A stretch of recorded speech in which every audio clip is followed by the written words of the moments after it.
ఈ సమాజంలో ఉండే అంతరాలని తొలగించడానికి వాళ్ళు ఏం కలలేదన్నారు. వాటన్నింటినీ తను ఆకలింపు చేసుకోరు. ఒక పరిపాలకుడిగా వచ్చిన తర్వాత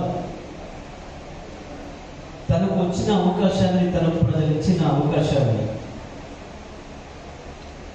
ఏ పద్ధతుల్లో వాడడం ద్వారా ఈ సమాజ అభివృద్ధిని ముందుకు తీసుకుపోవచ్చు, ఆ మహాత్ములు కలలుగన్న కళల్ని నిజమెట్లా చేయవచ్చు అన్న ఆలోచనలు వచ్చింది. కేసీఆర్ గారు ఉన్న అద్భుతమైన అవగాహన, పరిజ్ఞానం, అన్నిటికీ మించి ప్రజల మీద ఉన్న ప్రేమ ఆయన హృదయంలో చూసిన కార్యక్రమం దళిత బంధు కార్యక్రమం. ఒక రోజుతోని ఎవరో వాళ్ళు వీళ్ళు మాట్లాడుతున్నట్టుగా ఏదో ఎన్నికల కొరకు వచ్చిన కార్యక్రమం కాదు. దీంట్లో ఇద్దరి మహాత్ముల ఆలోచనలు ఉన్నాయి. ఒకటి గాంధీ, రెండు అంబేద్కర్. గాంధీ అంబేద్కర్ల ఆలోచనల కలయికే ఇవాళ కేసీఆర్ ఆలోచన మైండ్లో నుంచి వచ్చిన దళిత బంధు పథకం.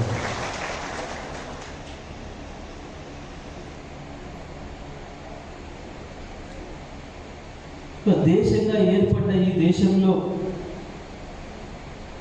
ఉన్న సామాజిక అంతరాల్ని తొలగించాలని చెప్పి ఆయన ఇంత కలలుగన్నాడు. ఆ కళల్ని నిజం చేయడానికి అంబేద్కర్ ఏదైతే రాజ్యాంగం రాసి ఈ దేశం చిరకాలం నిలబడాలని, ఈ దేశంలో ఉన్న సామాజిక అంతరాలు తొలగించబడాలని, ఈ దేశంలో ఉన్న మనుషులందరికీ సమాన అవకాశాలు రావాలని, ఈ దేశం ఒక కులరహిత సమాజంగా, ఒక ప్రగతిశీలమైన సమాజంగా మారాలని కలలుగన్నాడో, దాని కొరకు ఏ రాజ్యాంగాన్ని రచించిండో, ఆ రాజ్యాంగంలో రేపటి నుండి 100 సంవత్సరాలకైనా రాబోయే సమస్యల్ని తనే ఊహించి మరొకసారి ఈ దేశంలో రక్తపాతం జరగవద్దు, ఈ దేశం నుంచి 1 ఇంచు భూభాగం కూడా విడిపోవద్దు, ఈ దేశం కలిసికట్టుగానే ఉండి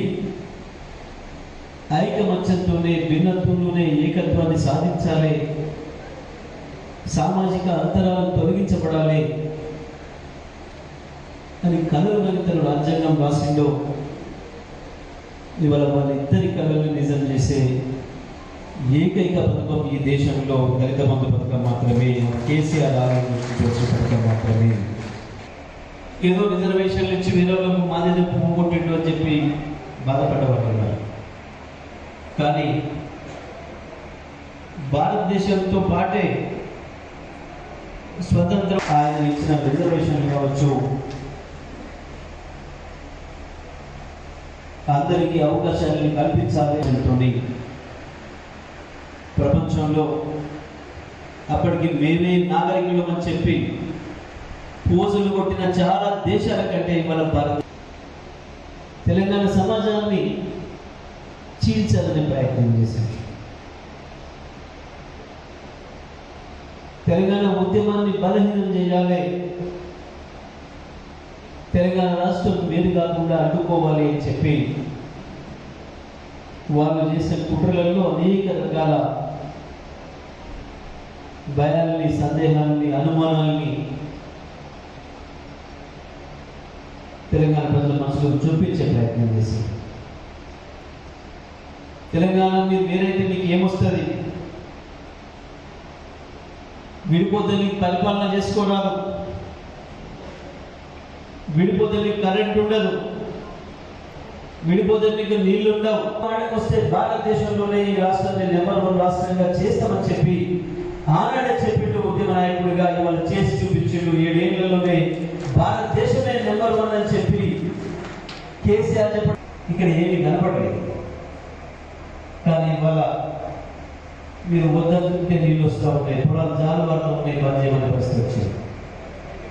ఆనాడు రోజుల తరబడి కరెంట్ లేక చాలి బాధ నుంచి ప్రజల్ని బయటపడేయించాలి.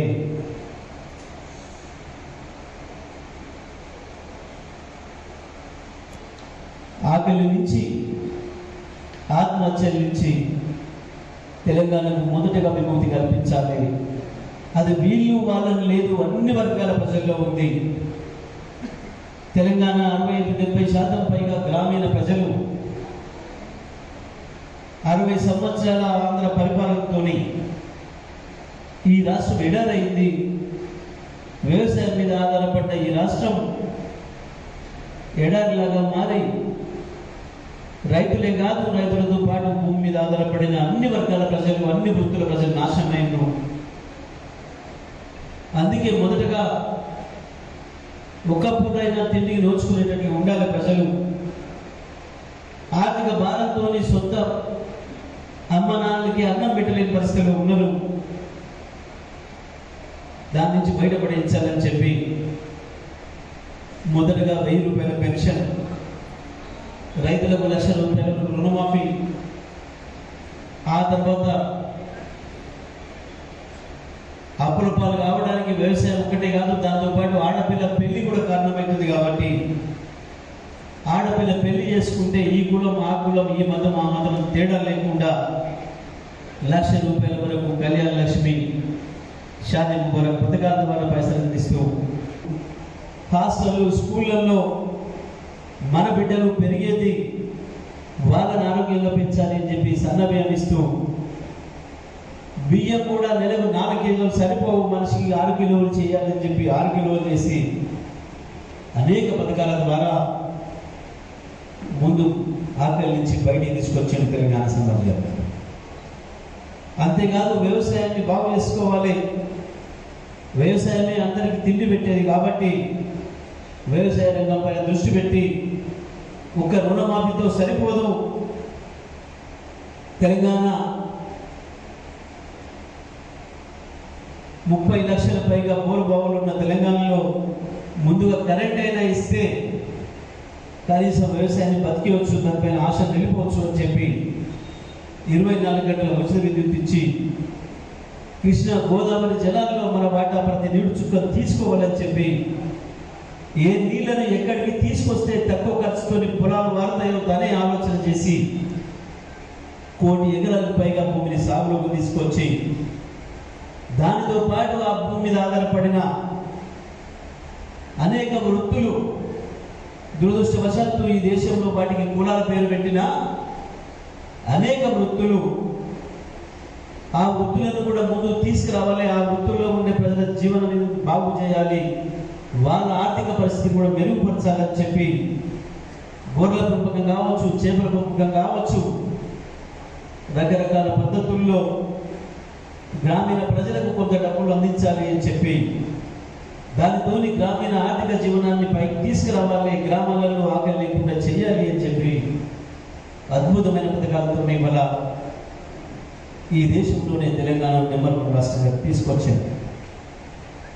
అన్ని వర్గాలని సంతృప్తిపరుస్తూ దళితులు ప్రధానంగా ఈ దేశంలో దారుణమైన ఆర్థిక అన్యాయానికి గురి కావడమే కాదు, సాంఘిక అసమానతకు కూడా కారణం అవడానికి ఆర్థిక పరిస్థితి కూడా ఒకటి. కాబట్టి ఆర్థిక పరిస్థితిని అభివృద్ధి చేయడం ద్వారా సాంఘిక అసమానతను కూడా దూరం చేయవచ్చు అనే ఆలోచనతో భారతీయ అంబేద్కర్లు ఏదైతే ఆశించిందో, ఈ దేశాన్ని స్వతంత్రం తెచ్చిన స్వతంత్రాన్ని నిలుపుకోవడానికి రాజ్యాంగం రాసినాడు, ఏదైతే కలలు కన్నారో ఆ ఆలోచనలన్నింటినీ కూడా తీసుకొని ఈ దేశానికి ఒక కొత్త పందాన్ని చూపిస్తూ భారతదేశానికి ఒక అద్భుతమైన రహదారిని వేసే పద్ధతుల్లో కేసీఆర్ గారి ఆలోచన నుంచి వచ్చిన పథకమే ఇవాళ ఈ దళిత బంధు పథకం.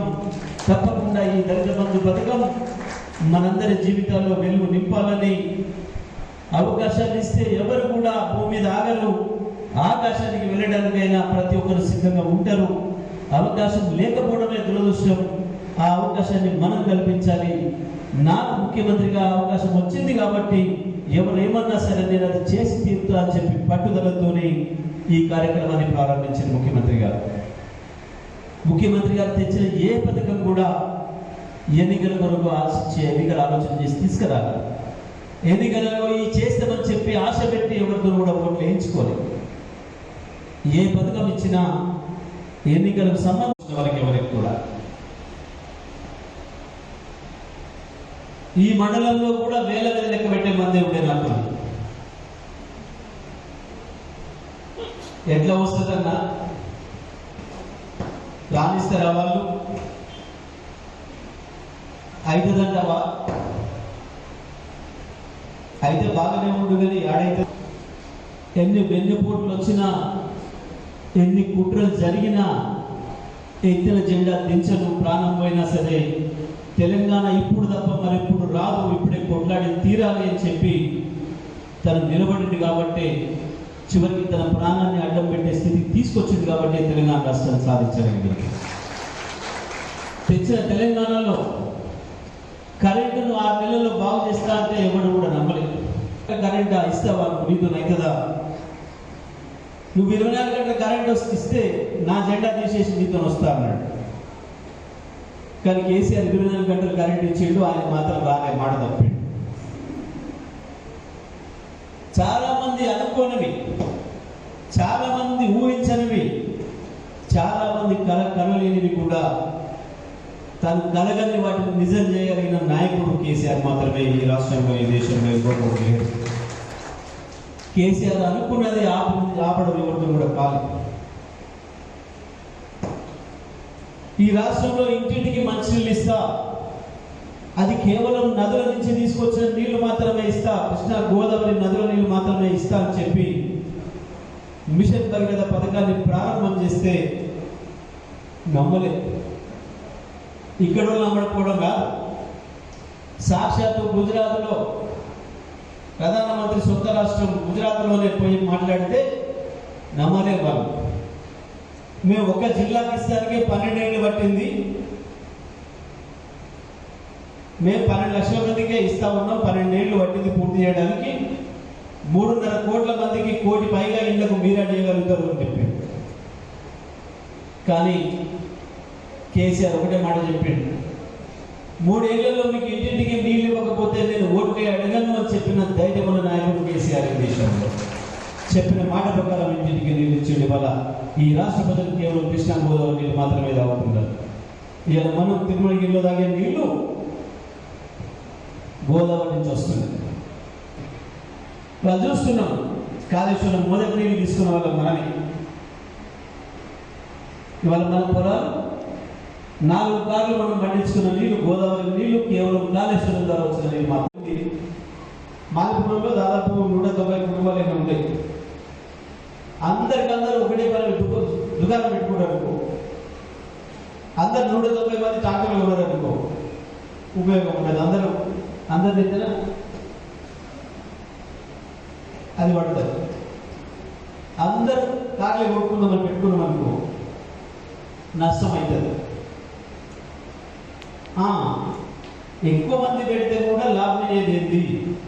మనం చేసే పనిలో ఈ సమాజం అవసరాలు ఏమున్నాయి, మన చుట్టుపక్కల అవసరాలు ఏమున్నాయి, దానికి తగ్గట్టుగా మనం ఉత్పత్తి చేసేది ఎట్లా అమ్ముడుపోతుంది, ఇవన్నీ కూడా ఆలోచన చేసుకొని వ్యవసాయం పెరుగుతుంది బాగా. నీళ్ళు మనకు బ్రహ్మాండంగా నీళ్ళు వస్తున్నాయి. సంవత్సరానికి దాదాపుగా 9 ఏళ్ళ పైన కాలు వస్తూనే ఉంది మనకు. ఈ పై ప్రాంతంలో ఉన్న కొద్ది గ్రామాలకు కూడా తొందరలోనే కాలు వస్తుంది. దేవతల నీళ్ళు కూడా తొందరలోనే తాటిపౌలు కావచ్చు, నందపురం కావచ్చు, ఈ పై ప్రాంతాలు గ్రామాల నుంచి వచ్చే గ్రామాలు కావచ్చు, తొండ వెంశాల ఈ ప్రాంతాలకు కావచ్చు, మాలిపురాలకు కూడా, తిరుమలగిరి పై భూములకు కూడా తొందరలోనే ఆ నీళ్ళు కూడా రాబోతున్నాయి, దేవతల నీళ్ళు కూడా రాబోతున్నాయి. తుంగతుర్తి నియోజకవర్గంలో 1 ఎకరం కూడా మిగలకుండా ప్రతి ఎకరానికి కూడా నీళ్ళు రాబోతూ ఉన్నాయి. దానికి సంబంధించి మీరు ఏం చేసుకోగలుగుతారు? భూమి ఉన్న వాళ్ళైతే భూమిని ఉపయోగించి ఏం చేయొచ్చు.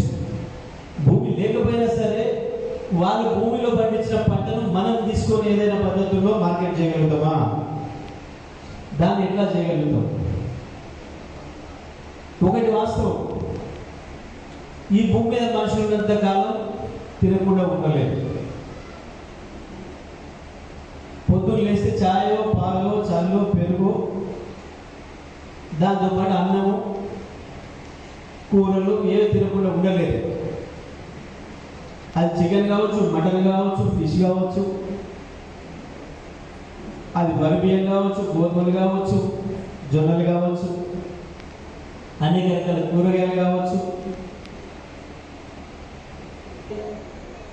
ఏదైనా కారులో కావచ్చు, కారు పెట్టుకుంటా, ట్రాక్టర్లో కావచ్చు, ట్రాక్టర్ పెట్టుకుంటా అనుకుంటారు. కానీ ఇప్పుడు అన్నిటికంటే దండే ఉంది వయ్యే, కారు ట్రాక్టర్లే కొనుక్కున్నాయి. అంతకుముందు దెబ్బతింటూ కరోనా వచ్చినాక ఆయన బంధువులు స్టార్ట్ చేయలేదు. ఒకటి సంవత్సరం నుంచి స్టార్ట్ చేయడం కాలేవు. పైసలు ఖరాబ్ చేసుకున్నక్కర్లేదు. ఎక్కడికో మీ అకౌంట్లో వచ్చిన డబ్బులు కేంద్రంగా తీసుకొని, ప్రజల బాధలే ఇతివృత్తంగా తీసుకొని, ప్రజల ఆకలే కేంద్ర బిందువుగా ఆలోచన చేసే మానవతా మూర్తి కేసీఆర్ కాబట్టి ఈ ఆలోచన చేయగలిగింది తప్ప ఇంకొరెవరు కూడా ఈ ఆలోచన రాదు. వచ్చిన చేసే ధైర్యం సాహసం కూడా ఎవరు కూడా ఉండదు. చాలా మందికి అనుమానాలు ఉన్నాయి. చేస్తాడా అంటారు కానీ అవుతుందా, వస్తాయా ఇన్ని పైసలు? నిజమే, అనుమానం ఉండడంలో సందేహం ఏం లేదు. ప్రజలు చూస్తే కానీ, కనబడితే కానీ, వాళ్ళ కళ్ళతోని అనుభవంలోకి వస్తే కానీ చాలా విషయాలు నమ్మలేదు. ఇది మనం చాలా సందర్భాల్లో చూసినాం. తెలంగాణ రాష్ట్రానికి కొరకు ఉద్యమం మొదలు పెట్టినాడు కూడా ఎటువంటి అనుమానాలు ఉన్నాయి చాలా మందికి.